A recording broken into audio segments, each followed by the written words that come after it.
Hey guys, Christopher's Below Hikes. Welcome back. If you're new to the channel, this is a channel for beginning backpackers. And it is that time of year where I look back on all the new gear I used over the past year. So this is going to be winners and losers from 2025. So let's get right into it. Now back in January, I started trying winter backpacking. And that involved all kinds of new gear. But we're not going to talk about that today because I have talked about that gear in a separate video. If you're interested in what I used for winter backpacking, I'll leave a link to that down below. But as far as the regular backpacking season, I did get a few new things this year to try out. And one thing I tried out for the first time was backpacking and sleeping in a hammock.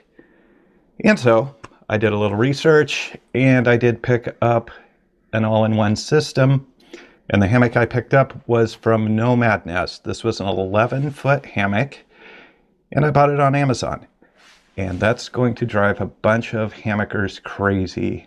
Now I also did have a Hennessy hammock that I got at a Goodwill for a specific video for getting a whole gear loadout for under $100. I'll leave a link to that as well. But I wasn't particularly impressed with that. Now, the Nomad Nest hammock that I got was an all-in-one system. So this was the hammock, the straps, had a bug net, and a ridgeline. So everything I needed to try this out. I got an 11-foot hammock because I'm a pretty tall guy, and I figured that was going to work pretty well. And I didn't want to spend a lot of money because I didn't know if I'm going to like hammock camping at all. So I didn't go with an expensive setup. And I will say, I was very impressed. I slept way better than I ever expected I would. And it's something I want to go back and do again. This system, it really worked for me. It was comfortable. It was big enough. The bug net worked great. The ridgeline worked great. Had a little pouch to keep my stuff in up above me. And I slept wonderfully. So that was a winner. And surprisingly, because a lot of people will tell you not to get those kind of setups on Amazon, to go through a reputable company that is tried and true. And I'm sure lots of hammock campers are going to be very disappointed with me, but it worked great. So that's a win. Now, because I used a hammock, I needed a pretty good sleep system to go with that.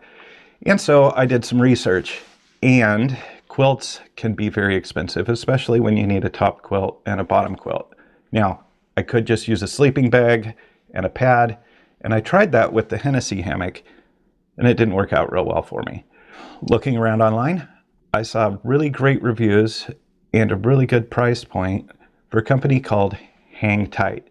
Now, this is a guy named Steve who works from home making these, and I will say, I was very, very impressed.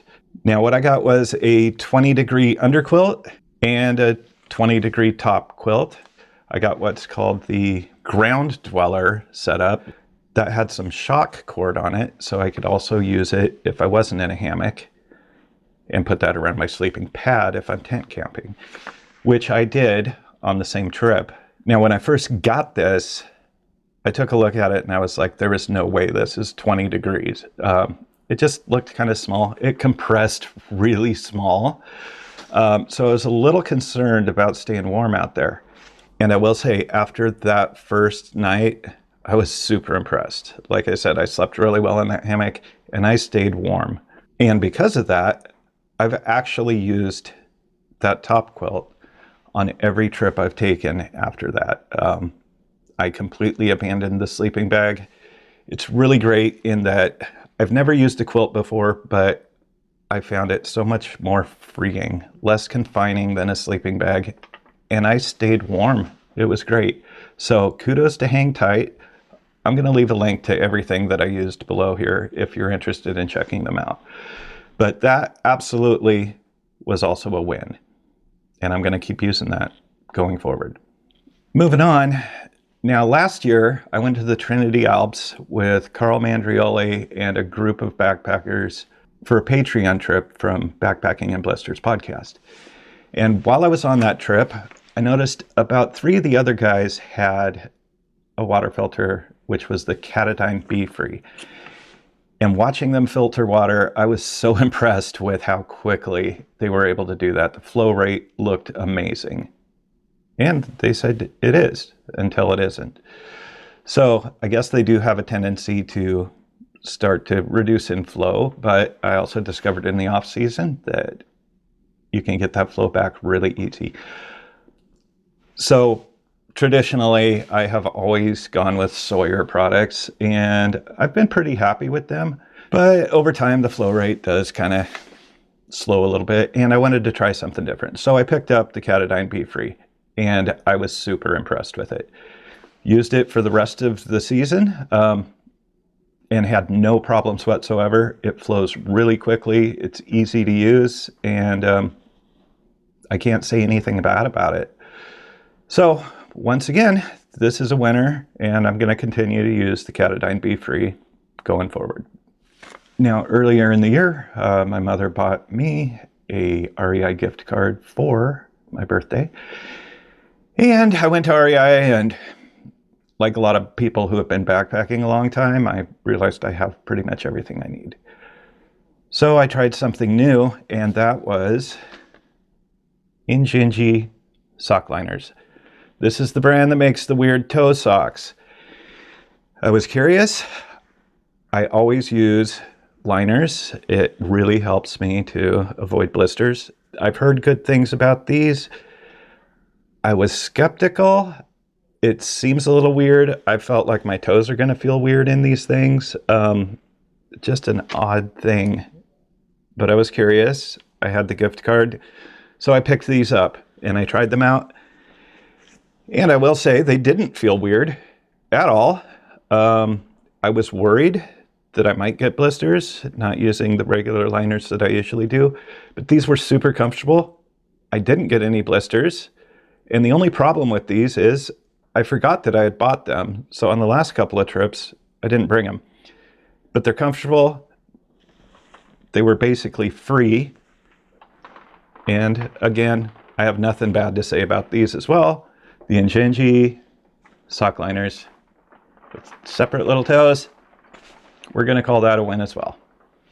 Now, I mentioned earlier that I used that top quilt on the same trip that I had the hammock. And that is because another night on that trip, I decided to try tarp camping. I had done a video on how to set up tarps, but because I've always had tents, I've never done tarp camping.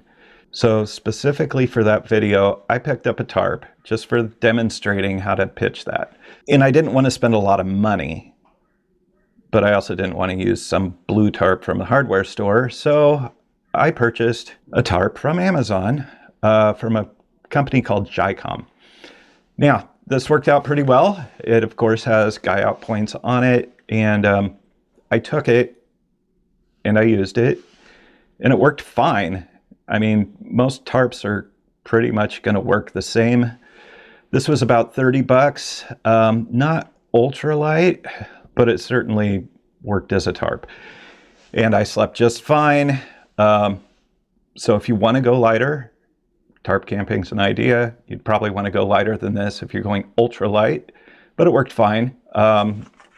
Is it a win? I don't know. I think probably all tarps are essentially the same.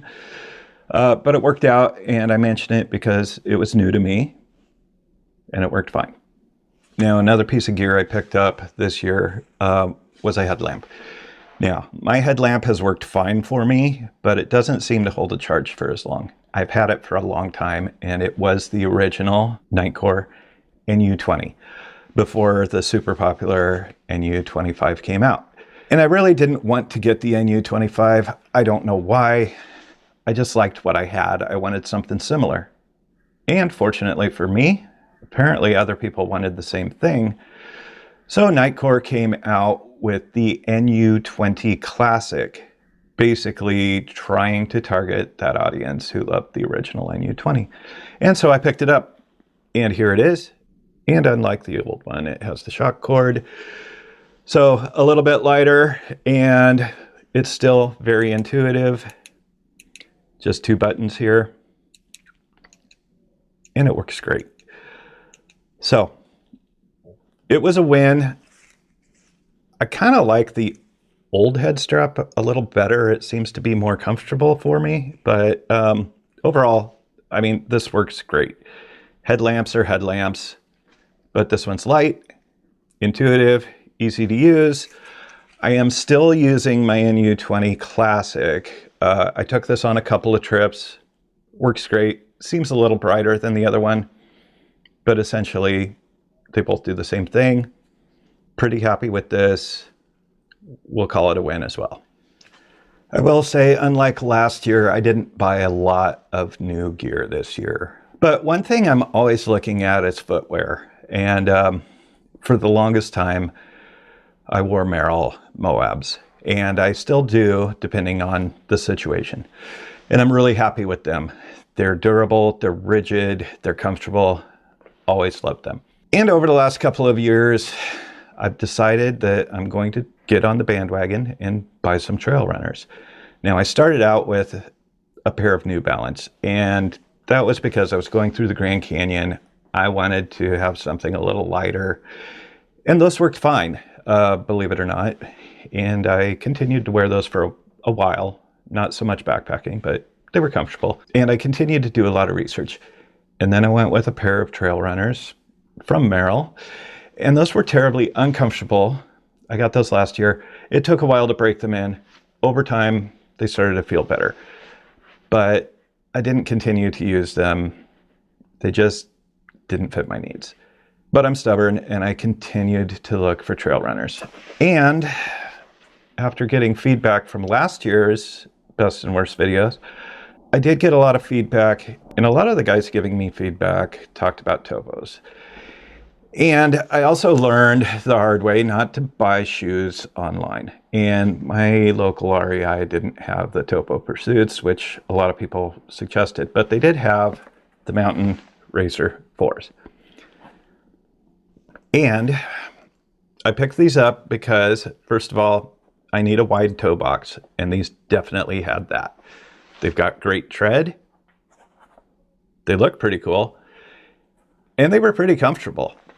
And so I picked these up, tried them out on a 40-mile hike, and they worked really well. I will say they felt a little squishy, if that makes sense. A little sloppy. I just felt like they weren't rigid enough, I suppose.